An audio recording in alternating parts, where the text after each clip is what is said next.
নমস্কার আমার প্রিয় বন্ধুরা, তোমরা সবাই কেমন আছো? আশা করি ভালো আছো আর আমিও খুব ভালো আছি। প্রিয়াঙ্কা বেঙ্গলি ব্লগে তোমাদের আরও একবার স্বাগত, শুভেচ্ছা ও ভালোবাসা। আজ চলে এলাম আরও একটা ব্লগ ভিডিও নিয়ে প্রতিদিনের মতো। আর আজকে তোমাদের সাথে আরও একটা মোচার রেসিপি শেয়ার করব। তো দেখো বন্ধুরা, কলা গাছ থেকে একটা মোচা আমি পেরে নিয়ে এসেছি, আর এই মোচা দিয়েই আজকে রেসিপিটা বানাবো। তো দেখো বন্ধুরা, প্রথমে মোচাগুলোকে আমি কেটে নিচ্ছি সুন্দরভাবে পরিষ্কার করে। আর দেখো জলও দিয়ে ভালো করে ধুয়ে নিয়েছি এইভাবে, কারণ মোচার একটা কড়াইশুঁটার জল থাকে, সেই জলটা যাতে কালো না পড়ে যায় সেই জন্য জল দিয়ে কিন্তু কেটে নিয়েছি। আর সবজিতে নিয়েছি বেগুন, এইভাবে ছোটো ছোটো করে নিয়েছি। এছাড়া নিয়েছি বরবটি, আলু, আর নিয়েছি কুঁদরি, আর রয়েছে পেঁয়াজ কুচি, এছাড়া রয়েছে আদা বাটা আর কাঁচা লঙ্কা। এছাড়া আরও একটা উপকরণ রয়েছে, সেটা তোমাদের সাথে শেয়ার করি, আর সেটা হচ্ছে সোয়াবিন। তো দেখো বন্ধুরা, সোয়াবিন কয়েকটা নিয়েছি, আর আমি সোয়াবিনগুলোকে এইভাবে ছোটো ছোটো করে কেটে নিয়েছি।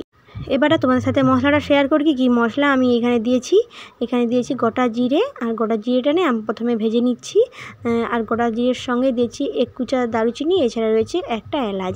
এইটা ভালো করে আমি ভেজে নিচ্ছি প্রথমে কড়াতে। তো দেখো বন্ধুরা, কড়াতে ভেজে নিয়েছি। এবার আমি রান্নাটা শুরু করে দিলাম। প্রথমে তেলটা দিয়ে আমি দিয়ে দিলাম একটা শুকনো লঙ্কা, অল্প পরিমাণে ফুটন, এছাড়া তেজপাতা। এই উপকরণগুলো দিয়ে আমি ভালো করে একটু ভেজে নেব কিছুক্ষণ তেলেতেই।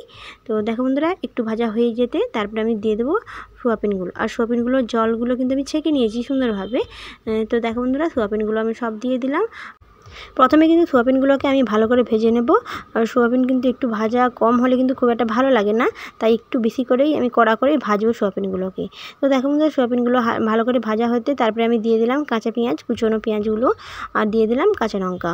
আর তোমরা এখানে গুঁড়া লঙ্কাও ব্যবহার করতে পারো, কোনো অসুবিধা নেই। তো দেখো বন্ধুরা, এখানে পেঁয়াজ আর কাঁচা লঙ্কাগুলো দিয়ে এবার ভালো করে একটুক্ষণ ভেজে নিচ্ছি।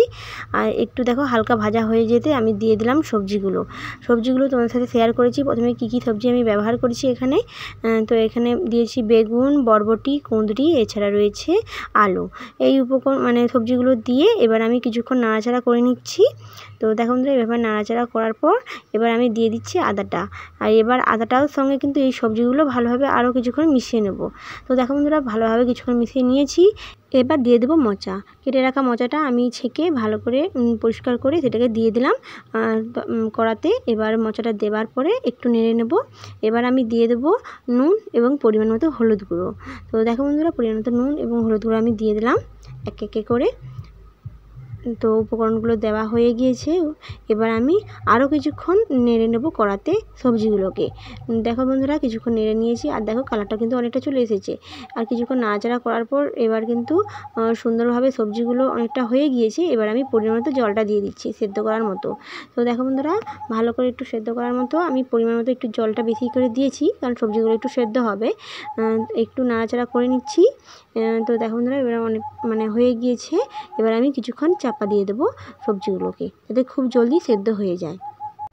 এবার তোমাদের সাথে শেয়ার করি মশলাটা, গুঁড়ানো মশলা যেটা প্রথমে করেছিলাম, সেই মশলাটা এবার সবজির মধ্যে আমি অ্যাড করব।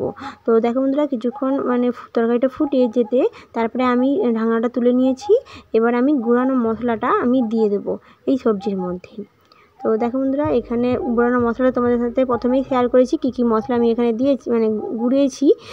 তো দেখো বন্ধুরা, এই ঘরোয়া মশলাটা দিয়ে এবার কিছুক্ষণ এই সবজিগুলোকে একটু নাড়াচাড়া করে আরও কিছুক্ষণ আমি সেদ্ধ করে নেব।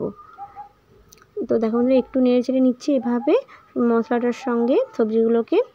এভাবে কিছুক্ষণ নাড়াচাড়া করে নেওয়ার পরে আমি আরও কিছুক্ষণ চাপা দিয়ে দেবো। আর দেখো বন্ধুরা, জলটা কিন্তু অনেকটা বেরিয়ে গিয়েছে, এই জলটা কিন্তু থাকবে না এই সবজিটায়, ঠিক আছে? তো দেখো বন্ধুরা, এবার আমি কিছুক্ষণ ফুটিয়ে নেব সবজিগুলোকে। তো ফাইনালি অনেকটা হয়ে গিয়েছে আমার সবজিটা। তো দেখো বন্ধুরা, এবার আমার সবজিটা অলরেডি হয়ে গিয়েছে।